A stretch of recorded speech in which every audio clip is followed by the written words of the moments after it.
நண்பர்களை நீங்கள் பார்த்து கொண்டு இருப்பது உங்கள் கௌசிக் ரிவ்யூ. சரி வாங்க வீடியோக்குள்ள போய் என்ன நடக்க போகுது அப்படின்னு சொல்லிட்டு பார்த்தீங்கன்னா, நம்ம இலக்கியா இருக்காங்களா, அவங்க இருந்து சைலண்டாக உட்காந்து இருக்காங்க. அந்த சமயத்தில் குறுக்க அந்த கௌசிக் வந்தா அப்படின்ற மாதிரி நம்ம அஞ்சலி வராங்க. அஞ்சலி எதுக்காக வராங்க, அஞ்சலிக்கு இங்கே என்னடா வேலை அப்படின்னு சொல்லிட்டு பார்த்தீங்கன்னா, அஞ்சலியோட நோக்கம் ஃபுல்லாக இப்போதைக்கு என்ன அப்படின்னு சொல்லிட்டு பார்த்தீங்கன்னா, நம்ம இலக்கியாவை ஒழிக்கணும். இலக்கியா அந்த வீட்டை விட்டே போனாலும் அவன் நிம்மதியாக அங்கே இருக்கக்கூடாது அப்படின்னு சொல்லிட்டு ஒரு பிளான் பண்ணிருக்காங்க. இப்போ என்னடா பண்ண போறாங்க, இது ஏதோ ஒரு சூழ்ச்சி மாதிரி பண்ண போறாங்கன்னு சொல்லிட்டு தெரிஞ்சு போச்சு. அப்படி என்னவா இருக்கும் அப்படின்னு சொல்லிட்டு ஒரு பக்கம் யோசிக்க தோணுதில்லை. அப்படி என்ன பண்றாங்க அப்படின்னு சொல்லிட்டு பாத்தீங்கன்னா, கரெக்டா நம்ம அஞ்சலி இருக்காங்களா, இந்த மாதிரி சொத்தெல்லாம் நான் திரும்ப கொடுத்துறேன், நீ திரும்ப வீட்டுக்கு வா இலக்கியா இலக்கியா அப்படின்னு சொல்லிட்டு கூப்பிடுறாங்க. என்ன காரணம் அப்படின்னு சொல்லிட்டு பாத்தீங்கன்னா, இலக்கியா மனசுல என்ன இருக்கு அப்படின்றத தெரிஞ்சுக்கணுன்றதான் இவங்களோட நோக்கம். அதனால அந்த உண்மையெல்லாம் தெரிஞ்சுக்கிட்டு இவங்களை அடின்னு அடிச்சு ஓட விடணும் அப்படின்னு சொல்லிட்டு ஒரு முடிவில் இருக்காங்க. இப்போ என்னாச்சு அப்படின்னு சொல்லிட்டு பாத்தீங்கன்னா, நம்ம இலக்கியா இருக்காங்களா, அவங்க ஒரு பக்கம் நம்ம அஞ்சலிக்கு ஆறுதல் சொல்லியிருக்காங்க. உன் வாழ்க்கை நீ சந்தோஷமா இருந்தா போதும், நான் என் வாழ்க்கையை நான் பார்த்துட்டு போறேன், நீ எதுக்கும் இனிமேல் கவலைப்படாதான்னு சொல்லி. அது மட்டும் இல்லாமல் அந்த எஸ்எஸ்கே தாட்சாயினே நம்பாத, அவங்க ரெண்டு பேரும் உங்க கூடயே இருந்து உங்ககிட்ட இருக்கிற சொத்தெல்லாம் பிடுங்கிடுவாங்க, அதுக்கப்புறம் உங்களால் ஒன்றும் பண்ண முடியாது அப்படின்னு சொல்லிட்டு சொல்கிறாங்க. என்ன இலக்கியா ஏதோ கொஞ்சம் ஆறுதலாக பேசினா உடனே பார்க்குறேன் உன் வேலையை காட்ட ஆரம்பிச்சிட்டேன், இப்படி தான் அப்படியே சும்மா நைஸாக பேசி திரும்ப இந்த வீட்டுக்குள்ளே வந்துடலான்னு பார்க்குறியா, எப்படி இலக்கியா இந்த மாதிரியெல்லாம் இருக்க, இந்த மாதிரியெல்லாம் எச்சத்தனமாக இருக்கிறதுக்கு உனக்கு யார் சொல்லி தந்தது அப்படி இப்படின்னு சொல்லிட்டு வாய்க்கு வந்த மாதிரி வார்த்தைகளை விட்டுறாங்க. உடனே பார்க்கணுமே நம்ம இலக்கியாவுக்கு கோவம் வந்துடுது.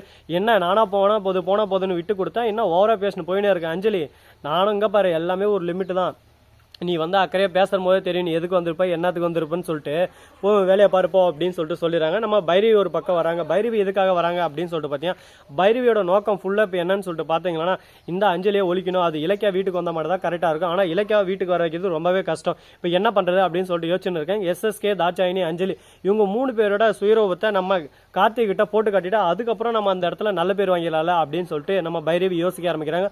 பாப்பா பைரவியோட பிளான் பார்த்தீங்களா வேற மாதிரி இருக்கு அப்படி நாம யோசிச்சாலும் அதே சமயத்தில் கார்த்திக் உண்மையால தெரிய வந்துச்சுன்னா கௌதம் இலக்கியா இவங்க 2 பேரும் நல்லவங்கன்னு சொல்லிட்டு திரும்ப வீட்டுக்கு கூட்டு வந்துருவானே. இப்போ என்னதான் பண்றது, இதுக்கு ஒரு தீர்வே இல்லையா, இதில் நம்ம யாருக்கு தான் சப்போர்ட் பண்றது அப்படின்னு சொல்லிட்டு தெரியாம குழப்பத்தில் குழம்பி போயிட்டு இருக்காங்க.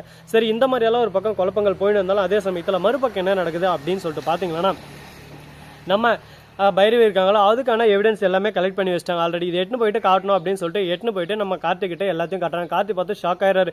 என்ன பைரவியம்மா நீங்க சொல்றதெல்லாம் உண்மையா, எல்லாமே உண்மைதான்ப்பா. 5 இலக்கியாவும் மறுபக்கம் தாட்சாயினி எஸ்எஸ்கே இவங்க 3 பேர் பேசியிருந்தாங்க. அப்போதான் நான் பார்த்தேன். அது மட்டும் இல்லாமல் இலக்கியா ரொம்பவே நல்லவ, இலக்கியா நம்ம குடும்பத்துக்காக தான் எல்லாம் பார்த்துன்னு இருக்கோம், உன் பொண்டாடி தான்ப்பா ரொம்பவே கெட்டவை கேடு கெட்டவை அப்படி இப்படின்னு சொல்லிட்டு எல்லாத்தையும் எடுத்து சொல்லியிருக்காங்க.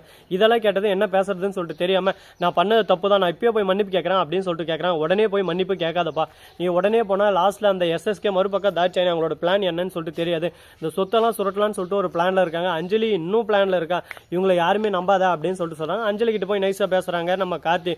ஏன்னா வாயை கொடுத்து ஒரு பக்கம் உண்மையை வர வைக்கணும்னு சொல்லிட்டு எஸ்எஸ்கே தாட்சாயினி இவங்க 2 பேரும் ரொம்பவே கெட்டவங்க, அது மட்டும் இல்லாமல் இவங்க கிட்ட இனிமேல் அப்படி இருக்கக்கூடாது இப்படி இருக்கக்கூடாதுன்னு சொல்லிட்டு அஞ்சலி இந்த சொத்தெல்லாம் உனக்கே நான் எழுதி கொடுத்துறேன், நீ பத்திரமா வச்சுக்கோ அப்படி இப்படின்னு சொல்லிட்டு சொல்கிறாங்க. எனக்கு எந்த பேரில் எந்த சொத்தும் வேணாம் அப்படின்னு சொல்லிட்டு சொல்கிறாங்க. கார்த்தி இதுதான் சத்தி சூப்பர், இந்த மாதிரியே பண்ணுறேங்க, அது மட்டும் இல்லாமல் நான் பாரு பண்ணிட்டேன் அப்படின்னு சொல்லிட்டு போலியான ஒரு பத்திரத்தை கொடுக்குறாங்க. கொடுத்துட்டு உடனே ஒரு செகண்டில் நம்ம கார்த்தி ஒன்று சொல்கிறாரு. என்னன்னு சொல்லிட்டு பார்த்தீங்கன்னா, அது மட்டும் இல்லாமல் பைரவி அத்தை இருக்காங்களா, இனிமேல் கம்பெனிக்கு அவங்களே சேர்மேன் போஸ்ட்டில் கிட்டோம் அப்படின்னு சொல்லிட்டு சொல்கிறாங்க. அது எப்படி கார்த்தி முடியாது, நான் தானே இந்த கம்பெனிக்கு எல்லாமே, நான் தானே சேர்மன், இப்போ நான் சொல்கிறது இங்கே செய்யணும் அப்படின்னு சொல்லிட்டு சொல்கிறாங்க. டேய் கார்த்தி இந்த சொத்தெல்லாம் இப்போ என்கிட்ட இருக்கு, நீ வாயை தரக்கூடாது, போனால் போகணும் இந்த இடத்துல நான் வச்சுன்னு இருக்கேன், இல்லை வச்சு ஓவராக பேசினதை உன்னவே அடித்து ஓட விட்டுருவேன், எனக்கெல்லாம் என் சொத்து வந்துருச்சு அவ்வளோதான், அந்த சொத்து இனிமேல் அந்த சாம்ராஜ்யம் எல்லாமே என்னது, என்கிட்ட இனிமேல் பேச்சே பேசக்கூடாது அப்படி இப்படின்னு சொல்லிட்டு ஒரு பக்கம் வாய்க்கு அந்த மாதிரி சண்டை போட ஆரம்பிச்சிடுறாங்க. இப்போ என்ன பண்ணுறது ஏது பண்ணுறதுன்னு சொல்லிட்டு தெரியாமல் குழப்பத்தில் ஒரு பக்கம் குழம்பிட்டு இருக்காங்க. என்னடா இது இப்படியே ஒரு பக்கம் குழப்பம் போயிருந்தா என்னதான் பண்ண போகிறாங்க, இதுக்கு ஒரு தீர்வே இல்லையா அப்படின்னு சொல்லிட்டு பார்த்தீங்கன்னா, கண்டிப்பாக தீர்வு இருக்கு. அந்த தீர்வை எந்த விதத்தில் எடுத்துட்டு போறோம், எங்க போய் நம்ம முடிக்க போறோம், அதை பொறுத்து தான் தீர்வு வருமா வராதான்னு நம்ம சொல்லலாங்க. சரி இந்த மாதிரி எல்லாம் ஒரு பக்கம் போயிருந்தாலும் அதே சமயத்தில் மறுபக்கம் என்ன நடக்க போகுது ஏது நடக்க போகுது அப்படின்னு சொல்லிட்டு பார்த்தீங்கன்னா, நம்ம அஞ்சலியோட சுயரூபத்தை நம்ம கார்த்தி தெரிஞ்சுக்கிறாரு. இதுக்கு மேலே அஞ்சலியை சும்மா விட்டே கூடாது, அஞ்சலி அடித்து ஓட விடணும், போன போதுன்னு இவளுக்கு எல்லாம் இடம் கொடுத்தது. இப்போ பார்த்தியா நமக்கே தலைமையில் ஏறிக்கான்னு ஒரு பக்கம் டான்ஸ் ஆன இருக்கா, குத்து டான்ஸு, இவளுக்கெல்லாம் இவ்வளோதான் மரியாதை அப்படி இப்படின்னு சொல்லிட்டு ஒரு பக்கம் கோவப்பட ஆரம்பிச்சிடறாரு நம்ம கார்த்தி. சரி என்ன பண்ணுறது கார்த்தி, நீ இவ்வளோ ஒரு பக்கம் தெளிவாக தான் பேசுகிற, ஆனால் இருந்தாலும் நீ பண்ண வேண்டிய விஷயங்கள் இன்னுமே காத்துன்னு இருக்கு, அப்படி என்ன பண்ணணும் ஏது பண்ணணும் அப்படின்னு சொல்லிட்டு பார்த்தீங்கன்னா, நம்ம கார்த்தி இருக்கார்ல, அவர் வந்து செஞ்ச விஷயம் கண்டிப்பாக தவறான ஒரு விஷயம் தாங்க. ஏன்னா அஞ்சலி கிட்ட போயிட்டு இந்த மாதிரி எல்லாம் ஓப்பனாகவே சொல்லிட்டாங்க, உடனே அஞ்சலியை பற்றி நல்லாவே தெரியும். எஸ்எஸ்கேவோட ஆளை வச்சு கார்த்தியை கடத்துறதுக்கு ஒரு முடிவு பண்ணுறாங்க. என்னடா இது, ஒரு பிரச்சனை போனால் ஒரு பிரச்சனை வந்துக்கிட்டே இருக்குது, இதுனா லைனாக 1 by 1 வந்துக்கிட்டே இருக்கு, இங்கே என்ன தான் பண்ணுறது, நம்ம இதுக்கு ஒரு முடிவே இல்லையா அப்படின்னு சொல்லிட்டு தெரியாமல் ஒரு பக்கம் திருத்துன்னு முழிச்சுன்னு இருக்காங்க. எல்லாத்துக்கும் ஒரு முடிவு இருக்குங்க, ஆனால் என்ன பண்ண போகிறாங்க ஏது பண்ண போகிறாங்கன்னு தான் சொல்லிட்டு தெரியல. பார்ப்போம், எல்லாமே நல்லதே நடக்கும் அப்படின்னு சொல்லிட்டு கடவுள் மேலே பாரத்தை போட்டு நம்ம வழியில் போயிட்டே இருக்கலாம். சரி, இதுக்கப்புறம் என்ன நடக்க போகுது ஏது நடக்க போகுது அப்படின்னு சொல்லிட்டு பார்த்தீங்கன்னா, அதுக்கு முன்னாடி நம்ம அஞ்சலி இருக்காங்களே, அவங்க இருந்து எஸ்எஸ்கே கிட்ட போகிறாங்க. எஸ்எஸ்கே வந்து சொத்து எப்படி கார்த்தி பேர் உன் பேருக்கு மாறிச்சு, எல்லா சொத்தும் என் பேரில் தான் இருக்குது, இனிமேல் அந்த சொத்துக்கு உனக்கு எந்த சம்மந்தம் இல்லை, ஒழுங்கு மரியாதை போயிருங்க, இந்த இடத்துல வந்து இந்த மாதிரி பேசுகிற வேலை இதெல்லாம் வச்சுக்காத, இந்த சொத்து எல்லாம் என்னோடது அப்படி இப்படின்னு சொல்லிட்டு பேச ஆரம்பிச்சாங்க. ஒன்றுமே புரியாமல் குழப்பத்தில் குழம்பி போய் நின்று இருக்காங்க. அஞ்சலி, என்னப்பா என்ன பேசுறீங்க, திடீர்னு உங்களுக்கு என்ன ஆச்சு அப்படி இப்படின்னு சொல்லிட்டு கேட்டதான் உடனே நடந்த உண்மை, வந்த உண்மை, போன உண்மை, சொந்த உண்மை, சோக உண்மை எல்லாத்தையும் சொல்கிறாங்க.